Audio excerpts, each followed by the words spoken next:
Ya estamos de regreso con su programa, Entre Comillas, Lo otro que quiero aclarar, que quiero no aclarar, sino informar, cuando llegaron los españoles acá, implantaron un régimen de oprobio, le quitaron a los aborígenes la identidad. Vinieron e instauraron la esclavitud.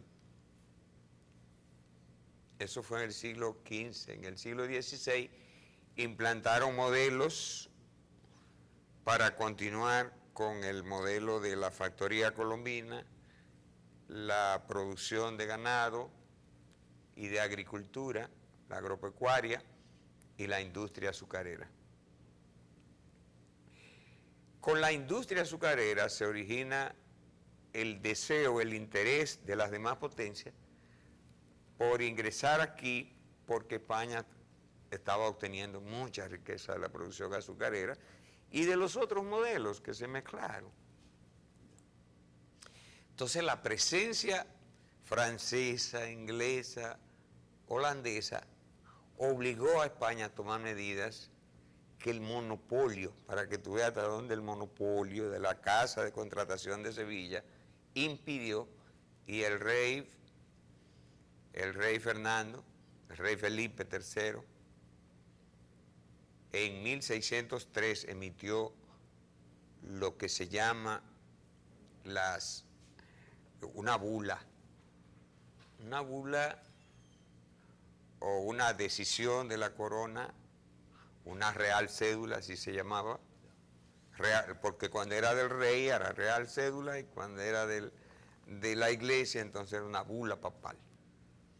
Entonces el rey emitió su real cédula, que siempre la apoyaba el cardenal, el papa, y cuando era la bula papal también la apoyaba el rey. O sea que había una integración entre ellos.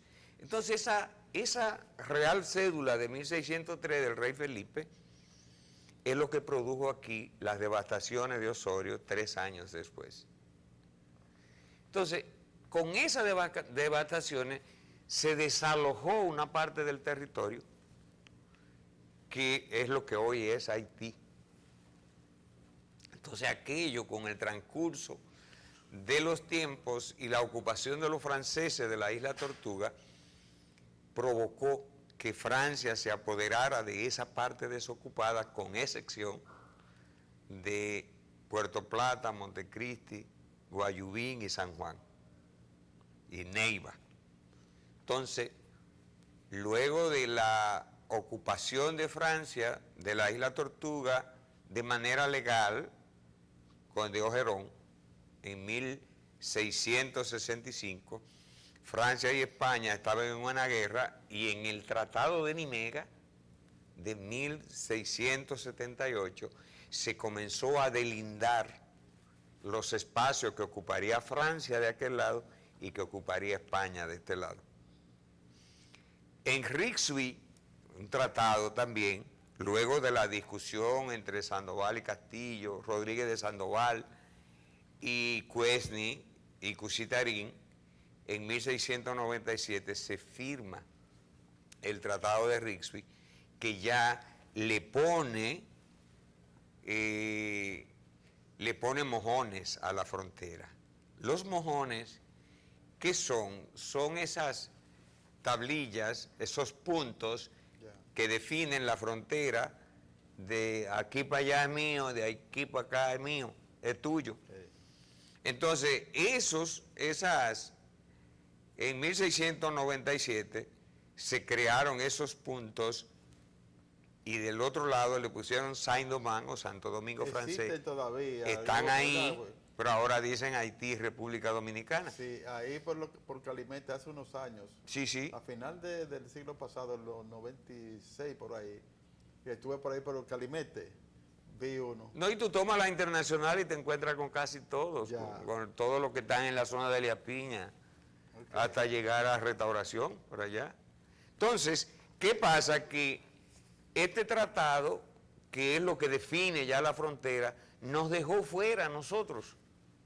Nos dejó fuera a los de Montecristi, a los de Guayubín y a los de Puerto Plata, y pudimos recuperar ese terreno.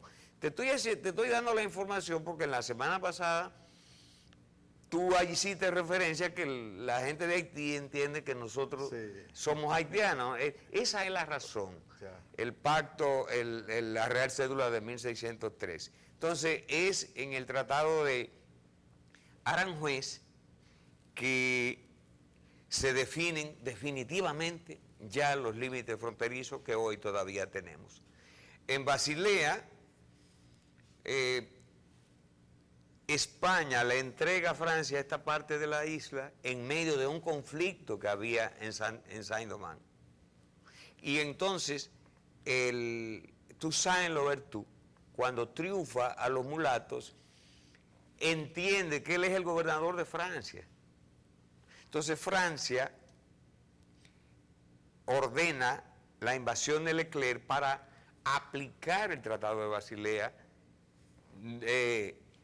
doblegar a los de Saint-Domingue, y en esa contienda de la invasión de Leclerc, la Toussaint Louverture, Dessalines, Henri Christophe, Alexander Pétion, organizan la guerra de guerrilla que enfrenta a Leclerc y lo derrotan, a pesar de que en esa derrota cayó Toussaint Louverture. Ante la negativa de Francia no de permanecer aquí, sino de no reconocer a Haití, los negros declararon el Estado haitiano, y así nació Haití en 1804. Yo pienso que con eso dejamos la aclaración, dejamos todos aclarados. Y ya nosotros, como tú bien preguntabas, en 1844, pues también nos convertimos en república, y desde ese momento, pues existen ellos como república, y nosotros como república, precisamente nos liberamos de ellos luego de una acción de Juan Pablo Duarte, que organizó la juventud, formó la Trinitaria, y en una alianza con los conservadores, aunque no tenían los mismos ideales, Duarte creía en la independencia, y ellos creían en que debíamos sacar a los haitianos y entregarnos a otra nación que ellos preferían que fuera Francia. Y entonces esa lucha más o menos continúa. Después de eso entonces, después de la proclamación de la independencia de la República Dominicana, los haitianos siguieron exigiendo territorios, porque ahí es donde vienen las diferentes batallas. Ellos tienen en su constitución, en el artículo 11 y 15, de que alguna vez el territorio debería ser de ellos, pero la fuerza después del 44 no le ha dado, y los esfuerzos que hicieron en 11 años recibieron 14 derrotas. Después del 1844. Después de 1844 hasta el 56. Las dos batallas más importantes fueron la de Santo Tomé y la de Cambronal, que se dieron el mismo día, el 22 de diciembre. Sin embargo, usted dice que la más importante y la menos valorada por nuestros presidentes. Bueno, si nosotros la valoramos aquí, esa es una ventaja. Por otra parte, quiero informar, que es la otra información, yo soy miembro del del Centro Duartiano, que es una filial del Instituto Duartiano, y de la Subcomisión de Efemérides de Patria. Le estamos informando a la población que los actos conmemorativos del 209 aniversario del natalicio de Duarte serán el 26 de enero, el día que nació. ¿El mismo día? Sí. Que hayan cambiado. Que aunque el lunes está rojo para otro, para nosotros es el miércoles, porque el miércoles fue el día que él nació. Sí, porque yo nací el 8 de junio y yo no puedo celebrarlo el 9 porque yo nací el 8.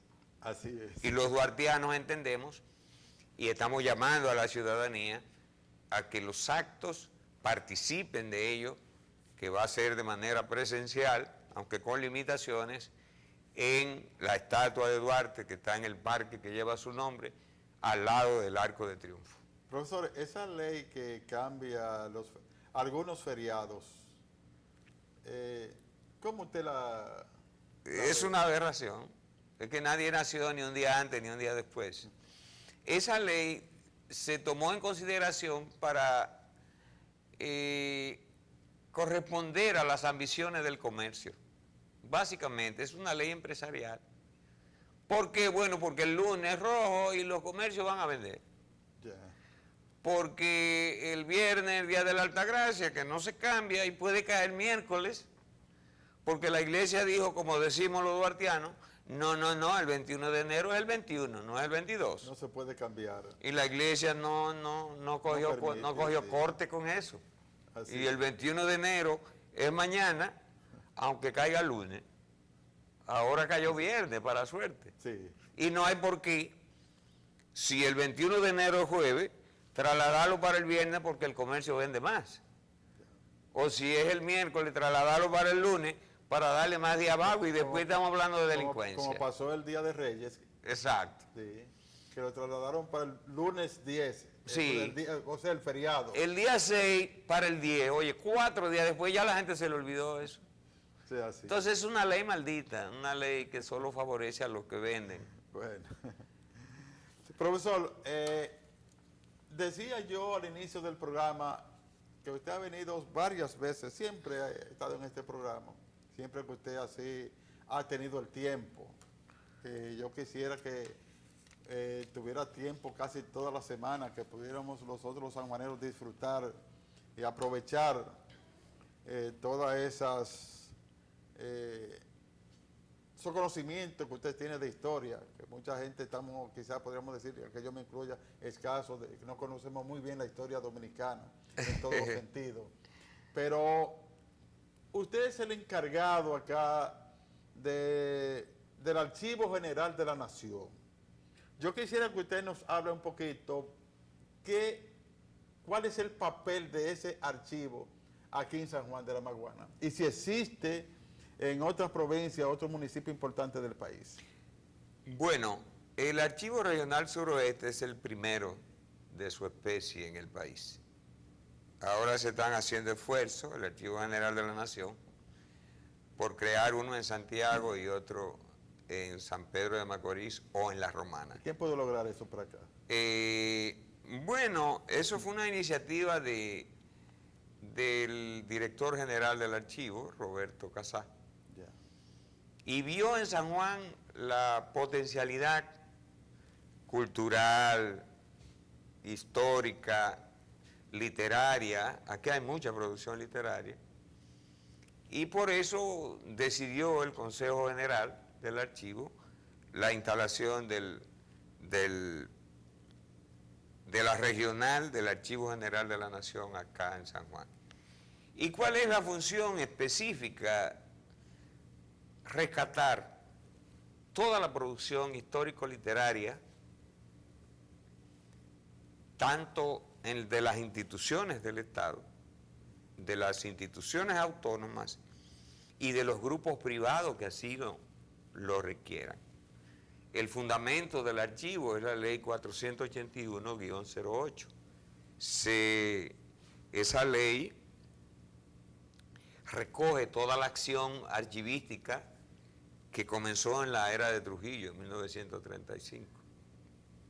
Fue el que creó el rescate de los archivos para que no perezca la información en manos de la gente.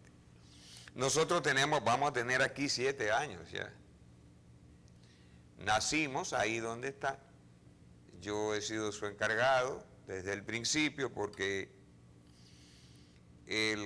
la Dirección General del Archivo entendió que yo tenía las condiciones requeridas en los perfiles, y después de ese momento nosotros hemos hecho un rescate bastante grande. En primer lugar, nosotros tenemos fondos documentales de los ayuntamientos de las 2 provincias de esta región.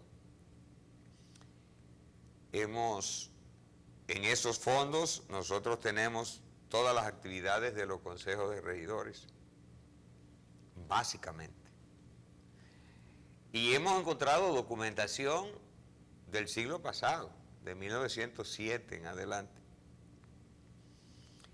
Y ya estamos en una tercera etapa en que ayuntamientos como el de Las Matas de Farfán han hecho 2 transferencias y van para la tercera, que está anunciada una transferencia, la segunda, del ayuntamiento de Vallejuelo, del ayuntamiento de El Cercado, del ayuntamiento del Llano, del ayuntamiento de Comendador, del ayuntamiento de Bánica y Pedro Santana, y estamos ya haciendo la gestión para los ayuntamientos de Boichío y de Juan de Herrera, así como el de Hondo Valle. Nosotros nos hemos dedicado también a enseñar el por qué las instituciones deben tener su documentación al día, para que repose en el archivo regional.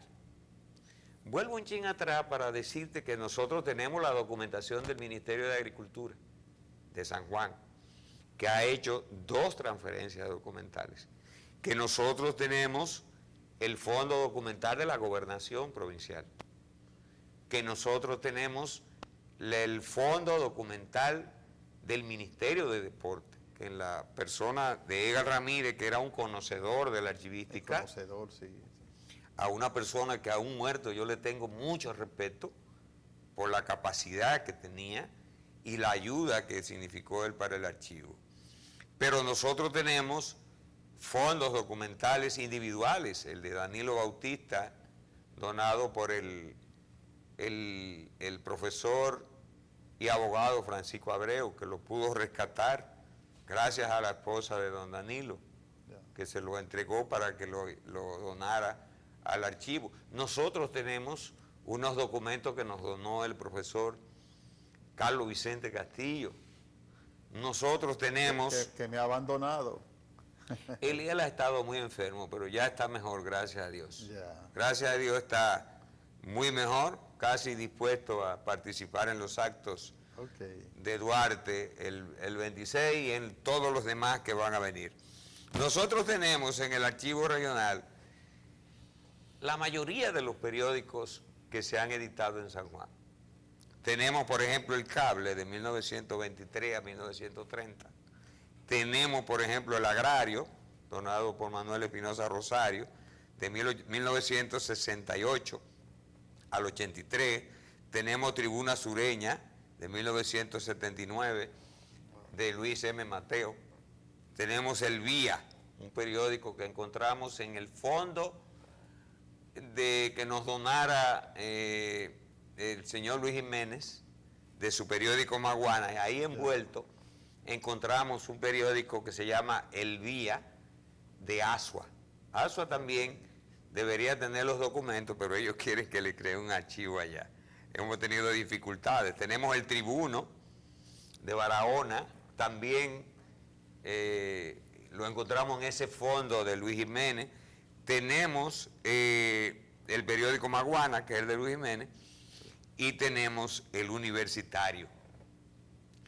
Estamos detrás de 2 periódicos. Ya tenemos alguna información de Gina Farías, un periódico que se construía en el liceo, se realizaba, se elaboraba en el liceo Pedro Enrique Ureña, así llamado periódico Pedro Enrique Ureña, que lo hacía tu amigo Nelson Brea, Sí, y la licenciada Ana Farías de Zapata, y con Gina, pues vamos a ver si conseguimos el fondo de otros documentos en manuscrito que pudiera estar ahí en los archivos de Ana Farías de Zapata.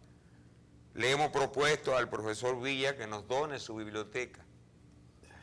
Parece que hay alguna disparidad con los hijos que quieren recobrar, pero él puede sacar lo que los hijos van a necesitar y donarnos el resto. Andamos ahora y estamos haciendo esa gestión presente de la documentación del difunto Ney Sánchez, a ver si su hijo Vladi nos dona su biblioteca. Nosotros tenemos revistas, por ejemplo está la guía cultural que elaboramos Villa, Popo y yo, sobre el patrimonio histórico-cultural de San Juan.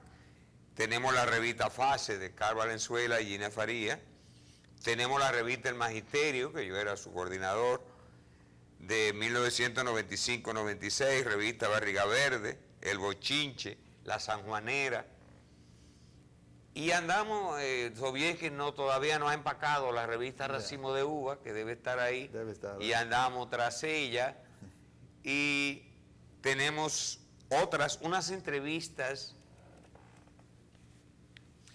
que le hiciéramos a Chino Camaño,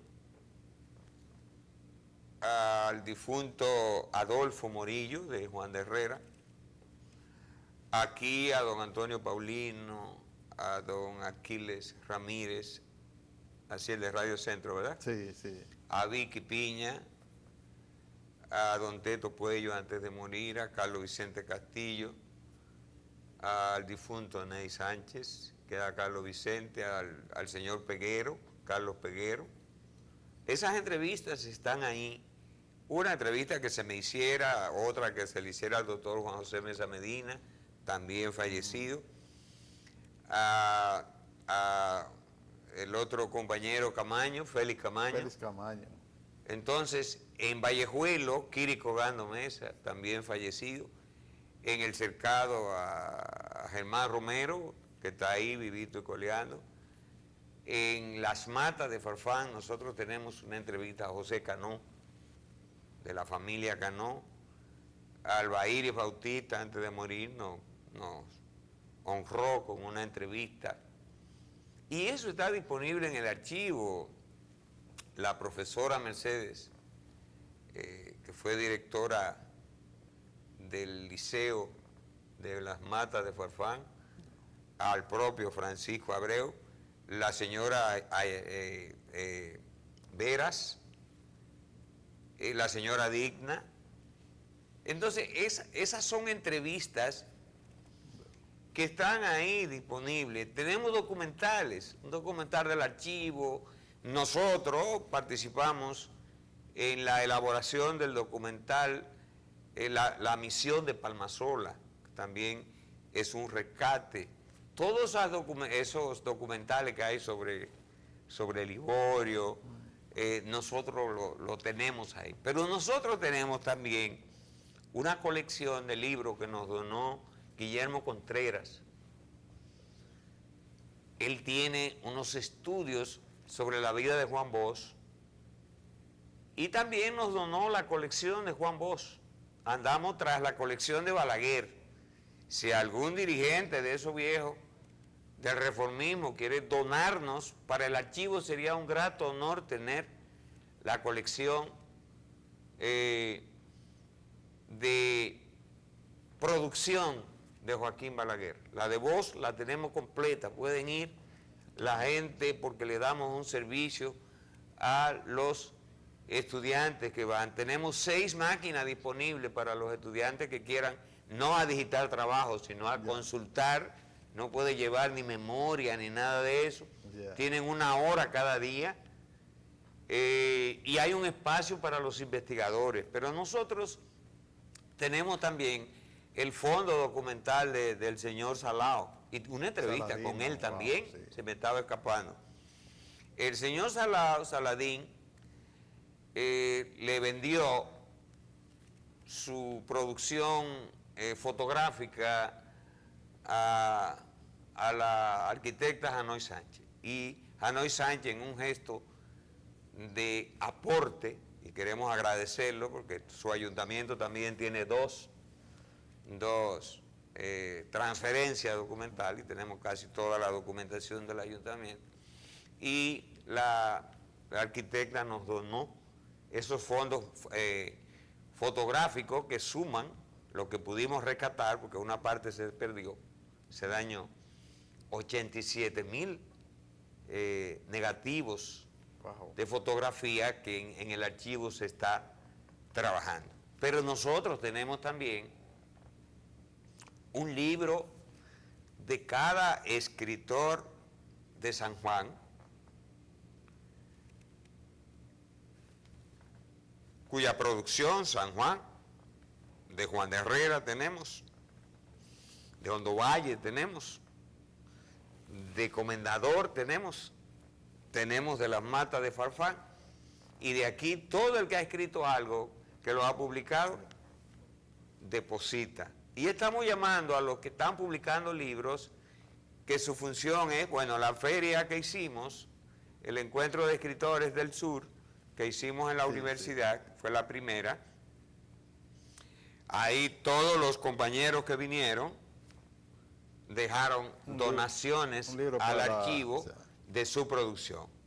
La asociación, el Proyecto Cultural Sur, que queremos agradecerle, nos ha ayudado bastante en eso. Tenemos de Neiva, una compañera de Neiva nos donó un material, y ahí están todas esas obras que pueden servir para consulta. Hay tres trabajos míos sobre mis publicaciones en tu periódico, en Barriga Verde, que yo las encuaderné y las mandé a empastar, porque no tiene que ser publicaciones, eso de hecho es una publicación digital que yo la imprimí, y ya tengo una producción igual que probablemente a mediados de este año yo las organice y también la empaste, porque yo no tengo dinero para publicar. Los pobres no tenemos ese derecho. Y yo me conformo con las publicaciones digitales que hago, tanto con mi poesía, como las notas para educar, como los artículos que ya medio los hemos descontinuado. Decirle al estudiantado que ahí hay un espacio para investigadores. Hay un joven que estaba haciendo un estudio de los orígenes de la familia, no voy a decir la familia para que la gente no vaya. Y duró allá en el archivo más de 2 años, yendo diario. Parecía que era un empleado de nosotros. Hemos trabajado también los orígenes de nuestros apellidos, el trabajo del difunto Sinesio Ramírez. Sería bueno que hagamos un programa. Está a disposición de eso. Al respecto. Sí, cómo no, porque estamos pidiendo a la familia de una parte que falta, a ver si se la dona al archivo. El señor Juan de Dios Ogando nos donó un diploma de 1925 de su padre. Wow. Andamos detrás de el periódico que se editaba en la escuela de Mercedes Consuelo Matos. Ahí parece que vamos a tener alguna dificultad. Si doña María Mateo de Pimentel, una persona a quien yo quiero como si fuera mi madre, o su hermana Mantina Mateo, si tienen alguna noción, aunque sea un ejemplar, nosotros lo tendremos ahí para ponerlo a disposición de San Juan. ¿Qué es lo que ha pasado? El archivo es una institución de rescate. Sí, profesor, pero yo no vi que usted mencionó ahí de los periódicos, el que editaba Leopoldo Figuereo. Está ahí, nos los donó Villa, porque Leopoldo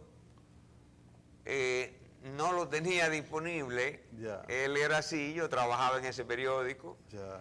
Y quien lo tenía guardado era el profesor Villa, y en la donación que nos hizo de recorte de periódicos y otros documentos estaba la colección de Leopoldo Figuereo, del periódico La Higuera, y yo me encontré con unos trabajos que yo publiqué en ese periódico y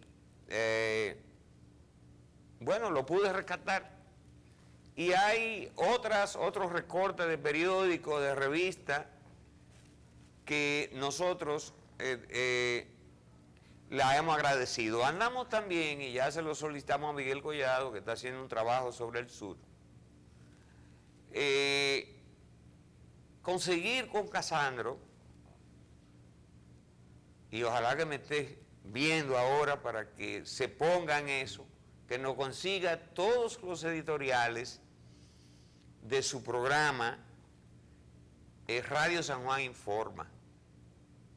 Ojalá que nosotros pudiéramos conseguir de cada noticiario los comentarios y los editoriales de, ¿cómo se llamaba? El programa el de Rubén. Informativo 2000. Informativo 2000, y ojalá que pudiéramos encontrar ese se nos fue imposible porque fuimos a Las Matas y no está, creo que en los archivos de la emisora no está, los editoriales y los comentarios que hacía Luis M. Mateo en el informativo central. Si nosotros conseguimos eso, sería un valioso documento que vamos a tener a disposición de los estudiantes, de los investigadores, de los escritores. Tenemos también, que no te había dicho, el fondo del Hospital Regional Dr. Alejandro Cabral. Precisamente hoy estamos nosotros solicitando una certificación de una joven de La Zanja llamada Marixa Susaña Rodríguez, familia de Adriano de Susaña. Adriano, que ella la solicitó una vez y parece que no le, o sea, parece que ya no la necesitaba y ahora parece que la necesita y ahora se la estamos solicitando. Precisamente hoy nos llamaron para decirnos que están trabajando con los documentos que nosotros tenemos ahí, porque las instituciones no se imaginan el valor que tiene y el desahogo que ellos tienen en la institución cuando ellos nos llaman para transferir su documentación, la que cumple con los requisitos de la ley. ¿Qué es lo que dice la ley? Bueno, que toda documentación que cumple el ciclo de vida, que es de 10 años, y que no se esté usando, o sea, que no esté dando servicio interno allá de su archivo central, que es a donde pasa después del archivo de gestión, deben transferirla al archivo regional. O sea, esa documentación debe reposar con un inventario, como ellos saben hacer su inventario, y llamarnos para que nosotros intervengamos y ellos hagan la transferencia. Tienen que solicitarnos eso. Paradójicamente, bueno, no tenemos documentación del INDRI porque el INDRI, según su información, es una entidad de acopio. Okay. Ellos solamente tienen la documentación y la mandan. Igual pasa con el IAD y igual pasa con obras públicas. No obstante, esas son instituciones que nosotros las hemos tomado muy en cuenta en los planes educativos que desarrolla el archivo cada año. Nosotros desarrollamos cada año unos talleres que se llama Archivo de Gestión y Archivo Central e incluimos todas las instituciones públicas. Y hay instituciones, por ejemplo en Las Matas dimos el año pasado el penúltimo taller, lo dimos en Las Matas y ahí se incluyeron, ellos decidieron invitar a los hermanos de COP Central. Tenemos también, hemos pensado también hemos trabajado con INAPA, pero INAPA también sufrió algunos problemas con el ciclón, que su documentación la tenían en su mayoría en el tanque y eso se llenó de lodo.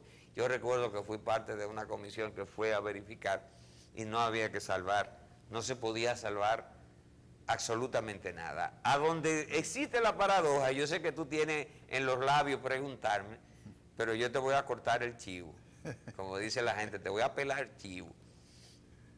Es que tú sabes cuáles son las instituciones que no hemos podido lograr que ellos soliciten transferencia de documentación.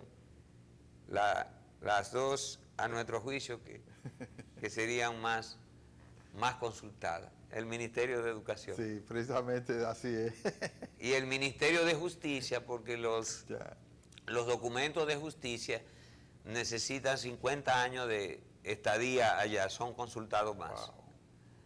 Y los que tienen ahí, desgraciadamente, después de una intervención de nosotros, fueron enviados a Santo Domingo. A pesar de los esfuerzos que hizo Manuel Antonio Ramírez Susaña, que le estoy dando un reconocimiento desde aquí, pero eso obedece a una resolución que toma la Suprema. Y a pesar de que enviamos 3 cartas a la Suprema, mejor se lo llevaron a Santo Domingo y estaban ahí en un pasillo. Nosotros le ofrecimos Ya. prestarle los depósitos. Pero bueno, sabemos que alguna vez vendrán. ¿Y qué ha Y en pasado? educación nosotros hicimos varios esfuerzos. ¿Sí? Hicimos varios esfuerzos. Le dimos los talleres a los directores de distrito, los talleres a los técnicos, los talleres a los secretarios de los liceos y a los secretarios de los distritos. Había disposición, Hay mucho material. sí. Le dimos a todas las escuelas básicas, le dimos todos los talleres. Nosotros dimos en educación casi 30 talleres. Y cuando quisimos, ya teníamos allá en la dirección regional, ya teníamos identificado, cuando estaba Clara Piña y una muchacha que se llama María como encargada de archivo, en la gestión de Josefa Medina, que fue la que hizo mayores esfuerzos porque se hiciera la transferencia. Y ya cuando teníamos eso, Ahí viene el cambiaron a Josefa, y Doris, a pesar de que insistimos con ella, no se interesó por eso. Parece que esa no era su intención. Ya. La joven Doris, que era directora regional, Sí, sí. y luego que se produce el cambio, nosotros visitamos a Allende, y ojalá que me esté oyendo, porque yo medio me frustré cuando nosotros fuimos en una visita técnica a la Dirección Regional de Educación a plantearle la necesidad de retomar eso que Clara Piña lo domina mucho. Me dijeron que ella está en licencia, no sé si es que la van a retirar, pero ahí hay mucha gente que domina mucho eso, que son técnicos, y los trabajos técnicos no tienen que ver con la incidencia política. Entonces Allende, yo sentí, si estoy equivocado, él que llame, que lo desmienta, pero bueno, yo sentí que a Allende no le interesó eso. Y nosotros, aunque vamos a seguir insistiendo y le vamos a pedir otra audiencia, porque nosotros entendemos que el fuerte fundamental del archivo y la decisión de Roberto Casá en poner la sede del archivo regional acá y ponerme, por la experiencia que yo tengo en educación de más de 50 años, de ponerme a eso es porque él entendía que la primera institución que iba a venir aquí, que iba a transferir su documentación, era la Dirección Regional de Educación. Y a pesar de que agotamos el procedimiento con Josefa Medina, que fue la que más se interesó, lamentablemente el traslado de la dirección acá nos quitó prácticamente el espacio que ya teníamos. Pero quiero darte otra primicia, porque el archivo trabaja diario, la gente pasa, somos apenas 6 empleados. ¿De qué hora a qué hora? De 8 de la mañana a 3 de la tarde. Pero yo a las 7:30 estoy ahí. Y todo el mundo lo sabe que yo soy así. Y como yo te dije, me confirmaron en esta semana que somos la única institución que sube la bandera con sus empleados. Bueno, eso es una parte de la formación mía, pero el señor obispo José Dolores Grullón Estrella,